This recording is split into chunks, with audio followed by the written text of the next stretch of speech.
এ পর্যন্ত যত পদক্ষেপ নিয়েছে সংসদের ভিতরে সংসদের বাহিরে সবগুলোই হচ্ছে অনেকটা বিগত দিনগুলোর কর্তৃত্ববাদী শাসন আমলের বর্ধিত অংশ বা এক্সটেনশন। যেমনটি বলতে পারি, অন্তর্বর্তীকালীন সরকার 133টি অধ্যাদেশ জারি করেছিল। 30 কার্য দিবসের মধ্যে সংসদে এটা অনুমোদনের বাধ্যবাধকতা সংবিধানে বলা আছে। ওনারা সংসদ অধিবেশনটাই ডেকেছেন পূর্ব পরিকল্পিত অনুযায়ী, এটা বোঝা যায় শেষ দিকে এসে, যাতে তড়িঘড়ি করে বিরোধী দলের উপরে চাপিয়ে দেওয়া যায়, সময় সংকট দেখিয়ে যাতে যথাযথ বা পর্যাপ্ত আলোচনার সুযোগ না দিয়ে এটাকে পাশ করে ফেলা। প্রথম দিনই 133 অধ্যাদেশ স্থাপিত হয়েছে, কিন্তু যেই প্রক্রিয়া আলোচনাটা হয়েছে, বিরোধী দলকে 2 দিন আগে বা সংসদ সদস্যদেরকে 2 দিন আগে যে কাগজ দেওয়ার কথা, কোনো কোনো ক্ষেত্রে 1 ঘন্টা আগে দিয়েছে, কোনো ক্ষেত্রে আলোচনা চলাকালও দিয়েছে। কিন্তু জাতীয় স্বার্থে বিরোধী দল এটাকে চ্যালেঞ্জ করে নেয়। চ্যালেঞ্জ করলে সেই আলোচনায় এখানে স্টপ হয়ে যাওয়ার কথা।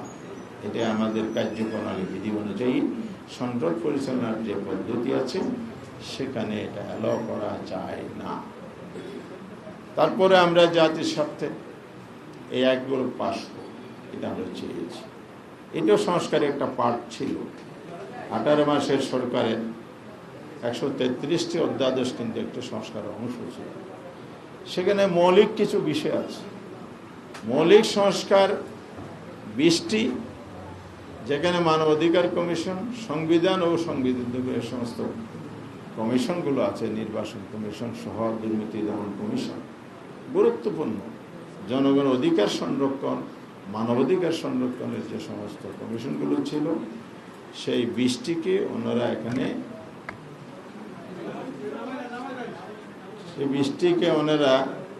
সংসদের এই আলোচনা থেকে ল্যাপস করে দিয়েছে। 4টি রহিত করেছে, অর্থাৎ 20টি অধ্যাদেশের কবর রচনা করেছে। মৌলিক সংস্কার যদি না হয় তাহলে গুরুত্বহীন কিছু বিষয়ে সংস্কারকে সংস্কার বলা যায় না। তার মানে সরকার সংস্কার যে চায় না, এটা বারবার প্রমাণিত হয়েছে, এবারও প্রমাণিত হয়েছে। এই জন্য আমরা রাজপথে আছি, থাকব। আমরা ধাপে ধাপে আন্দোলনকে চূড়ান্ত রূপ দেব, জনগণের অধিকার আদায় করে ছাড়ব ইনশাআল্লাহ।